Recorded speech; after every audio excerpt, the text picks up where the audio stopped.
Via Zoom ang Presidential Communications Office USEC Claire Castro. USEC, good morning. Si Danny Buenafe sa Kabayan.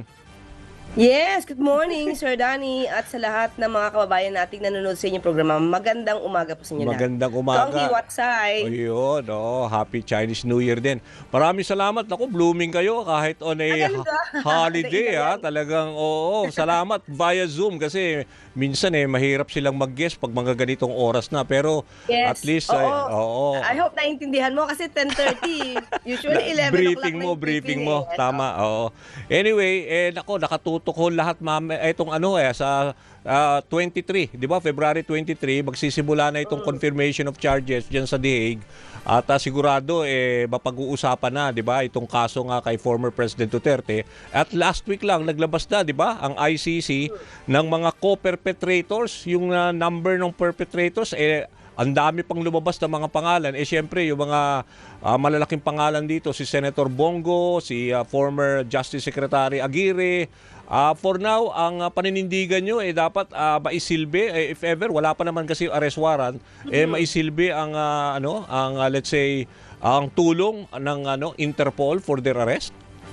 Okay, kasi kung pinatupad natin dati yung RA 9851, existing pa rin naman yung law at yun pa rin naman ang ating ipapatupad if ever merong warrants of arrest na maisisilbi.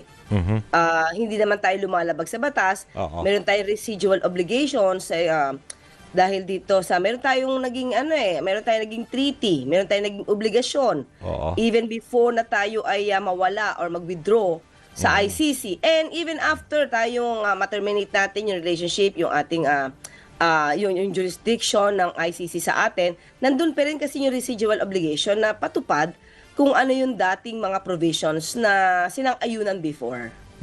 So kasi nakausap ko rin kahapon si former Secretary Aguirre, no? He will exhaust all syempre legal means. Dati na rin kasi siyang 'di ba, lawyer din ni President Duterte. Sabi niya he will try to mag-aapila sa Korte Suprema, 'di ba? 'Yun ang kanilang na dapat mag-intervene ang judicial courts ng Pilipinas para hindi magaya yung sinapit ho ni former President Duterte. What do you think of that? Being a lawyer too, Yusek. Meron naman silang karapatan kung anong gusto nilang legal action na gawin. Ang korte na lang po ang magsasabi kung tama yung kanilang proposition, yung kanilang magiging action. So, nasa korte po yan. Basta po sa atin, hindi po nila maikakaila na meron po tayong RA 9851 kung saan kapag ka po ang mga kaso ay nakapending na sa ibang state or sa International Criminal Court, ay naaayon po sa batas na maaari nating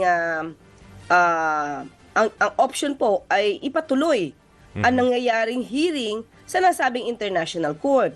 So, hindi po lumalabag ang administrasyon na ito sa anumang batas na mismo mga senado po, kongreso ang nagbalangkas ng batas na yan since 2009. Nakakausap nyo ba regularly din ang legal team ng presidente, let's say si Solicitor General, regarding the next move that the president will take? Kasi mukhang malakas ang clamor for some people, lalo na sa social media, na ibig sabihin mag-intervene ang Supreme Court. Pero for now ho ba, until no directive from the Supreme Court at wala pa namang warrant of arrest, tingin nyo ba ito ay dapat pag-aralan din ng legal team ninyo? Ano ang the best? Kasi ang sinasite nyo itong Republic Act na dapat ipatupad kasi they should suffer the same fate as what the former president yung happened to him. Hindi naman suffer the fate. Pinatupad lang naman kasi yung batas. So, sabi nga po natin, kung hindi naman po naaayon sa batas yung ginawa ng administrasyon, di dapat wala na po sana yung RA 9851. So, kung anong clamor nila, saan bang panig ito galing? Malamang ay sa mga partido po ng mga Duterte ang nagsasabi na dapat dinggin ang kaso muna sa lokal. Pero, ang nag-issue po kasi ang mag-i-issue po kasi ng warrant ay hindi naman local courts, kundi ICC. So, kung kinakailangan po itong ipatupad, Through Dahil Interpol. Interpol makikipag-cooperate na. tayo at makikipag-coordinate tayo sa IC, sa Interpol, Yes. meron po tayo kasing obligasyon. Hindi po natin pwedeng talikuran yung obligasyon na yun. Oo. Pero for now ba, wala pa rin kayong feedback kung merong warrant of arrest na ipapatupad o pahihintayin pa rin natin yung February 23 at malamang doon sa confirmation of charges magkaroon o lumutang yung issue na yon? Wala pa po talaga. Wala pa po natatanggap ang gobyerno. Wala pang anumang any notice regarding sa issuance of warrant of arrest. So ngayon, ano ho bang advice nyo? Let's say doon sa mga pinangalanan, di ba? Ang dami nila, sila Albayalde, Dante Giran, at former NBI. They should, feeling nyo ho ba, meron din magpalabas din ng whole departure order for all of these people who are here in the country? Hindi naman po. Kasi nga po, ang mag-i-issue, kung po mag-i-issue ng warrant of arrest ay ICC. Okay. So, hindi naman po natin yan sakop. Makikipagtulungan lang naman din po kasi tayo sa Interpol. So, hindi naman po, sa aking pagkakaalam, hindi naman po kailangan mag-issue ng whole departure order. Dahil wala po silang kaso dito sa Pilipinas. Okay. So, makakapag-whole departure order lamang po pag in-issue ng court, ito, dahil may kaso dito sa Pilipinas. Okay. So, ano ho ba ang mga ini-expect natin? Let's say, yung ibang kaso, let's say, yung katulad niyan, may mga whole departure order na rin ho dito kila Senator Jinggoy. Ano ang next step ho ng Malacanang dito? Kasi pati yung kay dating DPWH Secretary Manny Bonoan, ang sinasabi niya meron na raw siya nakuha sa DOJ na pwede raw siyang bumiyahe. So anong posisyon ng Malacanang tungkol dito, Yuse Claire? Pagka-korte po kasi nag-i-issue ng anumang order, hindi po makikialam ang ehekutibo. Kasi meron po tayong separation of powers. Kung ano man po ang i-issue ng korte, kung may whole departure order, or hinahayaan sila mag-travel, yan po ay nasa desisyon na po ng korte. Pero para doon nga ho sa mga pinangalanan, ano ho ba ang tingin nyo na dapat they will subject themselves to the investigation ng ICC at wag na ho silang let's say yung ginagawa ho ni Senator Bato na nagtatago ngayon at hindi umaattend ng hearing or sesyon ng Senado? Opo, malakas naman po lahat ang mga sinasabi nila noon at ngayon na wala silang nilabag na batas. Hindi po pa napakalaki pong depensa yun, na sabihin nilang wala silang nilabag na batas. So kung wala silang nilabag na batas, hindi po ba mas maganda kung magiging matapang sila?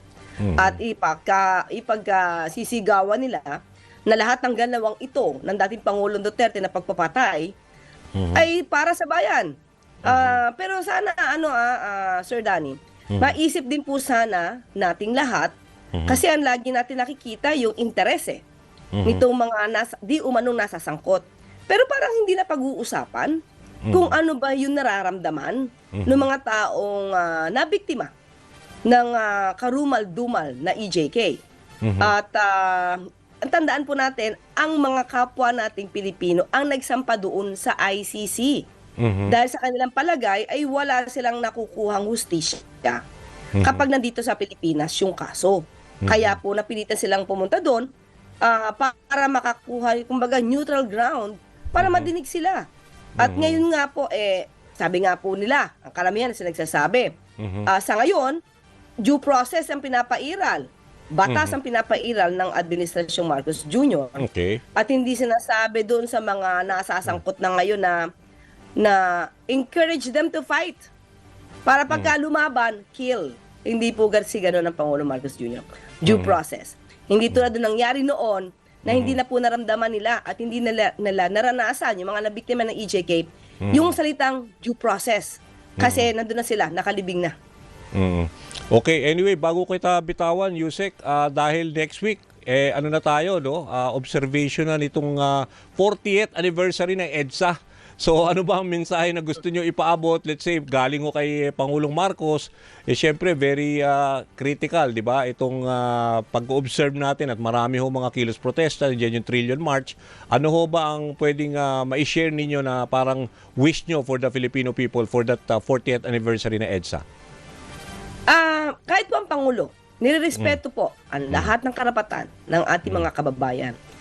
Ito man ay freedom of assembly, freedom of speech, freedom of expression, hindi po yan hahadlangan ng ating Pangulo. Kung kayo po ay magsasabi ng anumang sentimiento, yan po ay pakikinggan ng Pangulo. Huwag lamang pong lalabag sa batas. At magkaisa na rin po tayo na iangat natin mismo ang ating gobyerno. Huwag po tayong palinlang sa mga nagsasabi na dapat ibagsak ang gobyernong ito dahil iisa lang po ang bansa natin. Dapat natin po magkaisa po tayo para sa interes ng bansa, hindi para sa interes ng ibang bansa.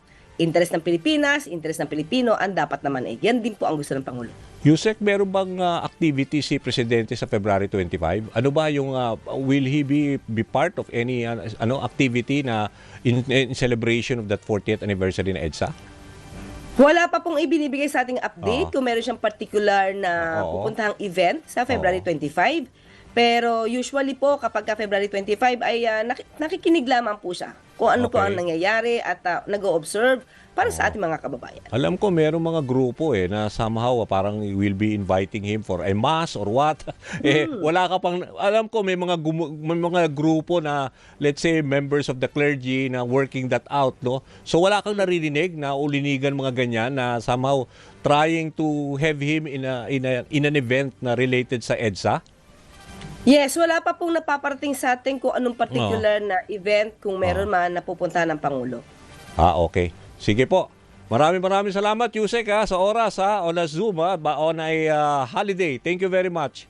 Yes, maraming salamat, Sir Danny, at sa lahat ng sumaybay sa iyong programa. Maraming salamat po. Okay, thank you very much. Yan ho si Yusek Claire Castro, ang Presidential Communications Office natin.